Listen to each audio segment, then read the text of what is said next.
நெல்லை மாவட்டம் வாசுதேவநல்லூர் தொகுதிக்குட்பட்ட தென்மலை மற்றும் சுப்பிரமணியபுரம் கிராம மக்கள் தேர்தலை புறக்கணித்துள்ளனர். அங்கு இதுவரை வெறும் 22 வாக்குகளை பதிவாகியுள்ளன. இது குறித்த கூடுதல் தகவலை எமது செய்தியாளர் ஆல்வினிடம் கேட்கலாம். ஆல்வின், வணக்கம். அந்த தொகுதியிலுள்ள மக்கள் தேர்தலை புறக்கணிப்பதற்கான காரணம் என்ன? வணக்கம் கோபாலகிருஷ்ணன். தமிழகத்தில் 2016ஆம் ஆண்டிற்கான சட்டப்பேரவை தேர்தல் பல்வேறு இடங்களிலே மிக மும்முரமாக நடைபெற்று வருகிறது. அதேபோன்று திருநெல்வேலி மாவட்டத்திலும் பல 10 சட்டப்பேரவை தொகுதிகளிலும் தீவிரமான வாக்குப்பதிவு என்பது நடைபெற்று வரக்கூடிய இந்த நிலையில் திருநெல்வேலி மாவட்டம் வாசுதேவநல்லூர் சட்டமன்ற தொகுதிக்கு உட்பட்ட தென்மலை மற்றும் சுப்பிரமணிய கிராமங்களைச் சேர்ந்த மக்கள் தேர்தலை புறக்கணித்திருக்கிறார்கள். குறிப்பாக இந்த 2 கிராமங்களைச் சேர்ந்த 5 வாக்குப்பதிவு மையங்களில் இதுவரை வெறும் 22 வாக்குகள் மட்டுமே பதிவாகி இருக்கிறது. குறிப்பாக பிரதான கோரிக்கைகளான முரியப்பாஞ்சான் அணையை திறக்க, அந்த முரியப்பாஞ்சான் அணையிலிருந்து தங்களுடைய கிராமத்திற்கு வரக்கூடிய நீர் ஆதாரத்தை முழுமையாக வழங்க வேண்டும் என்று வலியுறுத்தி இந்த 2 கிராமங்களையும் சேர்ந்த மக்கள் தற்போது தேர்தலை புறக்கணித்திருக்கிறார்கள். குறிப்பாக 3500 வாக்குகள் இருக்கக்கூடிய இந்த பகுதியில் இதுவரை வெறும் 22 வாக்குகள் மட்டுமே பதிவாகி இருக்கிறது. அதிலும் குறிப்பாக சுப்பிரமணியம் கிராமத்தில் இதுவரை 591 வாக்குகள் இருந்தாலும் கூட இந்த கிராமத்தில் இதுவரை எந்த விதமான வாக்குகள் என்பதும் பதிவாகவில்லை. இந்த கிராம மக்கள் இந்த தேர்தலை புறக்கணித்திருக்கிறார்கள். அதற்கான காரணங்களை இங்கு இருக்கக்கூடிய இந்த கிராம மக்களோடு நாம் பேசி தெரிந்து கொள்ளலாம். வணக்கம் சார். இன்று இந்த தேர்தலை நீங்க புறக்கணிச்சிருக்கிறீங்க. மிக முக்கியமான கோரிக்கைகள் என்ன? இதுவரை உங்களுடைய கோரிக்கைகளை யாரிடலாம் சொன்னீங்க? அதுக்கு உங்களுக்கு என்ன பதில் கிடைச்சது? எங்களுடைய கிராமத்தினுடைய முக்கியமான கோரிக்கை முறிஞ்சப்பானையிலேருந்து தென்மலை குளத்துக்கு வரணும் தண்ணி. எங்களுடைய குளம் திருநெல்வேலி மாவட்டத்திலே 2வது பெரிய குளம். மானூர் குளத்துக்கு அடுத்து 2வது பெரிய குளம். 850 ஏக்கர் பரப்பளவு உண்டாது. கிட்டத்தட்ட ஒரு 4500 ஏக்கர் எங்கள் ஊர்லேயே பாயும். நஞ்சை புஞ்சை நலங்களுக்கு எங்களுக்கு தண்ணி ஆதாரம் உண்டு. இப்போ எங்களுக்கு எந்த தண்ணியுமே சேர்றதில்லை. இறைவனுடைய புண்ணியத்தில் இந்த வருஷம் மட்டும் வந்திருக்கு அபரிதமான மழைனால. நாங்கள் கலெக்டர்லேருந்து எல்லோரும் பார்த்தாச்சு, யாருமே எந்த பதிலும் சொல்லலை. நாளைக்கு பார்ப்போம், நாளை கழித்து பார்ப்போம், இப்படி தான் சொன்னாங்களே ஒழிய எந்த விதமான முடிவுகளும் எடுக்கக்கூடிய சூழ்நிலை இல்லை. ஏன்னா அதுக்கடுத்து எத்தனையோ தடவை போராட்டங்கள் பண்ணியிருக்கோம். மலையேறும் போராட்டம் பண்ணியிருக்கோம், ஆர்ப்பாட்டம் பண்ணியிருக்கோம், அஹிம்சை வழியில் எல்லாம் பண்ணியிருக்கோம். ஏன்னா நாங்கள் மீதி எதுவுமே பண்ணலை. இவங்க எங்களை உதாசீனப்படுத்தி இன்ன வரைக்கும் எங்களை கேட்குறது கூட நியாயம் கிடையாது. அந்த அத்திப்பட்டி கிராமம்னு ஒன்று காணாமல் போச்சுங்க மாதிரி, தெம்மலை கிராமத்தையும் காணாமல் போச்சுங்க மாதிரி சொல்கிறாங்க. ஒரே ஒரு குளம், அந்த ஒரு குளத்துக்கு 2 பாசான வருங்காங்க, ஒவ்வொரு நீர் தான் வருங்காங்க. இப்படி இருக்கக்கூடிய இந்த சூழ்நிலையில் நீங்கள் உயர்நீதிமன்றம், மதுரை கிளையினுடைய உயர்நீதிமன்றத்தில் வழக்கு தொடர்ந்து இருந்தீங்க. அந்த வழக்கினுடைய முடிவில் உங்களுக்கு என்ன கிடைச்சது? அந்த முடிவு அமல்படுத்தப்பட்டதா? அதாவது ஹைகோர்ட்டில் என்ன சொல்லியிருக்கிறாங்கன்னா, யூ கன்சிடர் த மேட்டர் அப்படி தான் சொல்லியிருக்காங்க. கன்சிடர் பண்ண வேண்டியது யாருன்னா பிடபிள்யூடி சூப்பரண்டென்ட் இன்ஜினியரும் கலெக்டர் தான் பண்ணணும்.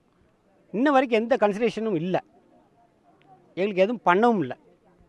கேட்டால் அவர் தாசில்தார் எங்களுக்கு ஒரு ரிப்போர்ட் கொடுத்துருக்காரு, ஆர்ஐ ஒரு ரிப்போர்ட் கொடுத்துருக்காரு, அவங்கள பேஸ் பண்ணி தான் நாங்கள் செஞ்சுக்கிட்டு இருக்கோம் அப்படின்னு சொல்கிறாங்க. இன்ன வரைக்கும் நாங்கள் தேர்தல் புறக்கணிப்பு பண்ணியிருக்கோம். இன்ன வரைக்கும் இந்த ஒரு ஆர்வம் வரல, யாருமே வரல, எந்த கலெக்டரும் வரல. கலெக்டர்கிட்ட போய் போன வாரம் பேசும்போது, எனக்கு இதுதான் வேலையா, நான் அங்கே எலெக்ஷன் ஒரு பார்க்க வேண்டாமா, எல்லாம் முடிச்சுட்டு நான் பார்க்கேன் அப்படிங்கிறாரு. இப்போ எல்லோரும் நின்றுக்கிட்டு இருக்காங்க. தாசில்தார் வந்தார், அவர் போகிறாரு. இப்போ நம்ம அப்சர்வர் வராருன்னு சொல்கிறாங்க.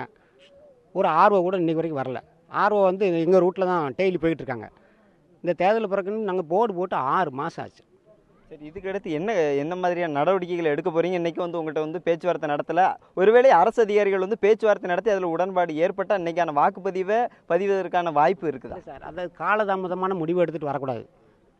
காலதாமதமான முடிவு எடுத்துகிட்டு வந்தால் நாங்கள் பேச முடியாது. எங்கிட்ட பேசினா நேற்றே பேசியிருக்கலாம். நாங்கள் அதை கன்சிடர் பண்ணுவோம், பேசுவோம், பெரிய ஆளுகளை உட்காந்து பேசி எல்லாமே செய்வோம். இனி பண்ணுறதுக்கு ஒன்றும் இல்லை.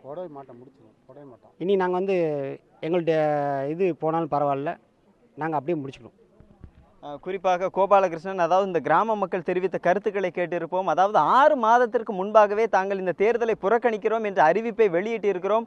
ஆனாலும் இதுவரை மாவட்ட நிர்வாகத்தினுடைய சார்பிலே இந்த கிராமத்திற்கு எந்த விதமான பேச்சுவார்த்தைகளும் நடத்தப்படவில்லை. அது மட்டுமல்லாமல் தேர்தல் நடக்கக்கூடிய இந்த காலகட்டத்திலும் கூட இந்த பகுதியை சேர்ந்த தேர்தல் நடத்தும் அதிகாரிகளோ மற்றபடியான மாவட்டத்தினுடைய வருவாய் அதிகாரிகளோ இங்கு வந்து எந்த விதமான பேச்சுவார்த்தையும் நடத்தவில்லை. ஆகவே அதிகாரிகளுடைய அலட்சிய போக்கை கண்டித்தும் தங்களுடைய வாழ்வாதாரத்தை பாதுகாக்க வேண்டிய ஒரு நிலைக்கு தாங்கள் தள்ளப்பட்டிருப்பதாகவும் அதனுடைய காரணமாகத்தான் இன்று இந்த தேர்தலை புறக்கணிப்பதாகவும் இந்த கிராம மக்கள் தெரிவித்திருக்கிறார்கள். இதுவரை குறிப்பிடத்தக்க அம்சமாக இதுவரை இன்று தேர்தல் காலையிலிருந்து தேர்தல் நடைபெற்றாலும் கூட இந்த பகுதியில் வந்து எந்த விதமான அரசு அதிகாரிகளோ தேர்தல் நடத்தக்கூடிய அதிகாரிகளோ இங்கு வந்து பேச்சுவார்த்தை நடத்தவில்லை என்பது ஒரு மிக முக்கியமான கருத்தாக இங்கு பார்க்கப்படுகிறது. தொடர்ச்சியாக இந்த பகுதியில் வெறும் 22 வாக்குகள் மட்டுமே பதிவாகி இருப்பதாக கருதப்படுகிறது. ஆல்வே இந்த வாசுதேவநல்லூர் தொகுதிக்குட்பட்ட அந்த தென்மலை மற்றும் ஏ சுப்பிரமணியம் கிராமத்தில் மிகவும் குறைந்த வாக்குகள், அதாவது 22 வாக்குகளை பதிவாகியிருக்கிற இந்த சூழ்நிலையில் அதிகாரிகள் தரப்பிலிருந்து ஏதேனும் கருத்துக்கள் பதிவு செய்யப்பட்டிருக்கிறா? அவங்க ஏதாவது தகவல்கள் சொன்னாங்களா? குறிப்பாக இந்த பகுதி மக்களிடமே அதையும் கேட்டு தெரிந்து கொள்ளலாம். இதுவரை அரசு அதிகாரிகள் வந்து பேச்சுவார்த்தை நடத்தலன்னு சொல்லியிருக்கிறாங்க. இனிமே யாராவது வர்றதா உங்களுக்கு தகவல் தெரிவிக்கப்பட்டிருக்கிறதா? ஏதாவது அதிகாரிகள் வந்து உங்களோட பேச்சுவார்த்தை நடத்துறதுக்கு தயாராக இருக்கிறாங்க? காலையில் வந்து தாசில்தார் வந்தாங்க, பேசினாங்க. சார் காலதாமதமான முடிவு எடுத்திருக்கீங்க, நாங்கள் வர முடியாது சொல்லியாச்சு. இன்னொரு பர்டிகுலராக என்னென்னா, அதாவது நேற்றைக்கு வரைக்கும் தென்மலையில் 3 பூத்து இருக்குது, ஏசுபிராயணத்தில் 1 பூத்து இருக்குது. இந்த 2 பூத்துக்கு வந்து ஒரு போலீஸ் தான், ஒவ்வொரு போலீஸு ஒரு பூத்துக்கும் ஒவ்வொரு போலீஸ் தான் இருந்தாங்க. இன்றைக்கி பார்த்தீங்கன்னா ஒரு ஃபோர்ஸையே தென்மலையில் இறக்கி வச்சுருக்காங்க. இங்கே வந்து சிஆர்பிஎஃப் வந்து ஒரு 4-5 பேர் இன்றைக்கி இறக்கி வச்சுருக்காங்க. நாங்கள் வந்து திருடலை, யார் சொத்தையும் கொள்ளடிக்கலை, யார்கிட்டையும் வம்பு தும்புக்கு போதில்லை. ஓட்டு போடுறவங்கள ஓட்டு போட வேண்டாம்னு நாங்கள் தடுக்கலை. போடுறவங்க போடு, போடாதவங்க இரு, அப்படி தான் சொல்லுவோம். எங்களுடைய ஜனநாயக கடமை நாங்கள் செஞ்சுக்கிட்டு இருக்கோம். ஆனால் த்ரெட்டன் பண்ணுறாங்க, உங்கள் மேலே கேஸை போடுவோம், உங்களை அரெஸ்ட் பண்ணுவோம் அப்படின்னு வந்து போலீஸும் ரெவன்யூவும் எங்களை வந்து மிரட்டிக்கிட்டு இருக்காங்க. இதுதான் உண்மையான நிலவரம், இங்கே உள்ள நிலவரம். குறிப்பாக இந்த கிராமத்தில் வந்து இதுவரை எந்த விதமான அரசு அதிகாரிகளும் பேச்சுவார்த்தை நடத்தவில்லை.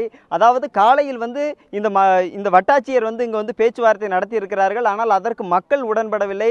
ஏனென்று சொன்னால் காலதாமதமான முடிவை நீங்கள் எடுத்திருப்பதாக அந்த மக்கள் வட்டாட்சியரிடம் கூறி அவரை திருப்பி அனுப்பிவிட்டார்கள். இருந்த பொழுதிலும் கூட இங்கு இருக்கக்கூடிய காவல்துறையினரும் மற்றபடியான தேர்தல் நடத்தக்கூடிய அதிகாரிகளும் இந்த பகுதி மக்களை மிரட்டுவதாகவும் இந்த பகுதி மக்கள் வந்து ஒரு குற்றச்சாட்டை வந்து முன்வைத்திருக்கிறார்கள். கோபாலகிருஷ்ணன், ஆல்வின், உங்களுடைய தகவல்களுக்கு நன்றி.